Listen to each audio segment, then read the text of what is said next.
You've reached the SeaBank Chronicles, a natural sound theater transporting you through the living science of Southeast Alaska.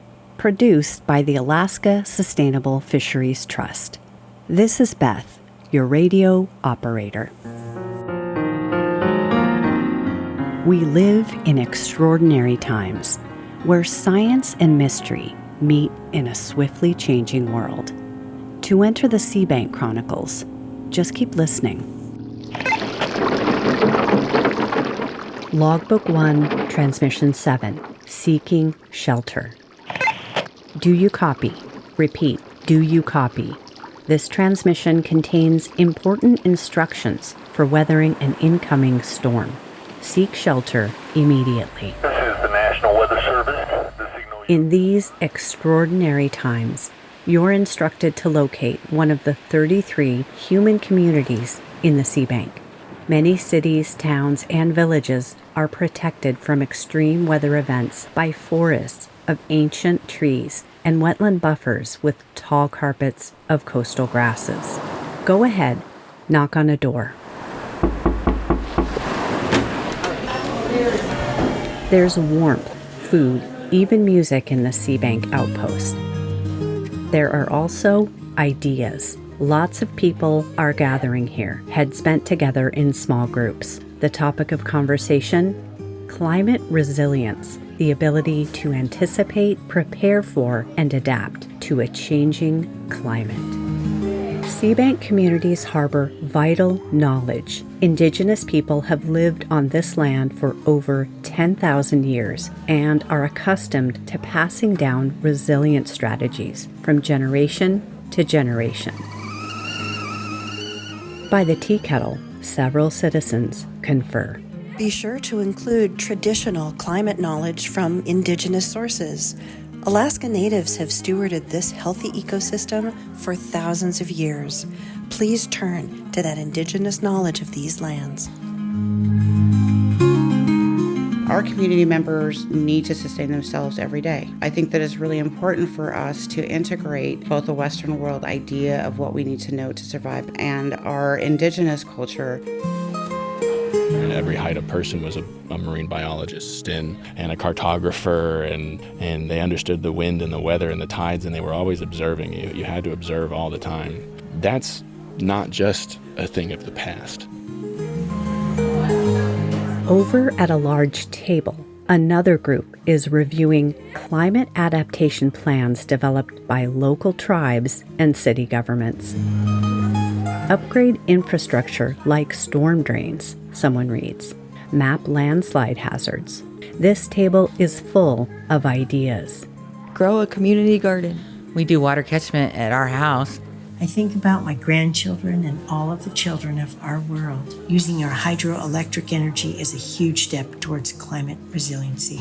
A man raises his hand. Don't forget about science, he says. I'd like to support funding for Alaskan universities that can train the next generation of scientists. Even young people have something to say. When I think about climate, I think about building trails with my friends. Throughout the room, bowls steam with venison stew, and then everyone is talking about the SeaBank as a food source. We catch our fish and forage with respect for the land and animals, and we always share with our neighbors, especially our elders. My household supports climate resiliency by harvesting and gathering fish and deer, mushrooms, berries, and other plants that are part of our regular diet. We should grow and eat nutritious species from the ocean that uptake carbon, such as seaweeds and shellfish.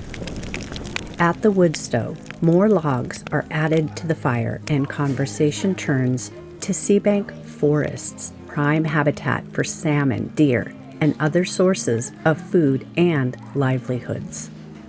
Support the roadless rule and ensure that clear-cutting of old-growth forests remains a thing of the past, someone offers, adding, old-growth forests keep salmon streams cool and slow climate change by storing huge amounts of carbon. What about using second-growth forests for timber? I'm not opposed to harvesting timber, but the scale that the old growth was harvested at wasn't sustainable. And, in this day and age, if I want to see our timber industry survive here on the island, we have to figure out how to make it on young growth. And transboundary mines, they don't just threaten waterways with dangerous toxins. They also release greenhouse gases that accelerate climate change. A lot of methane gas would be released through mining activities. Across the room, a group is checking the radio for weather alerts. One citizen invites another to join the community's Emergency Planning Commission. Someone else suggests running for public office. One way I support climate resiliency is by serving as an elected official where I can support sound climate change policies. Suddenly, the door opens. Shedding rain gear and boots, fishermen head for the window to peer out at the harbor where waves froth against boats.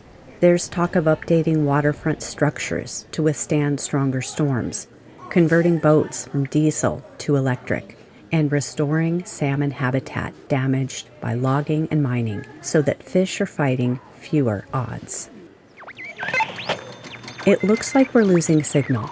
Want to join SeaBank citizens in promoting a climate-resilient future no matter where you reside? Visit the alaskatrust.org/podcast for climate adaptation plans from 7 Southeast Alaska cities and tribes. This concludes Logbook 1 of the SeaBank Chronicles. Stay tuned for Logbook 2. Gunish Chish to the Tlingit, Haida, and Tsimshian people for stewarding these lands and waters since a time beyond human memory, and for sharing them with all who make the SeaBank home. When in doubt, keep listening to the places where science and mystery meet.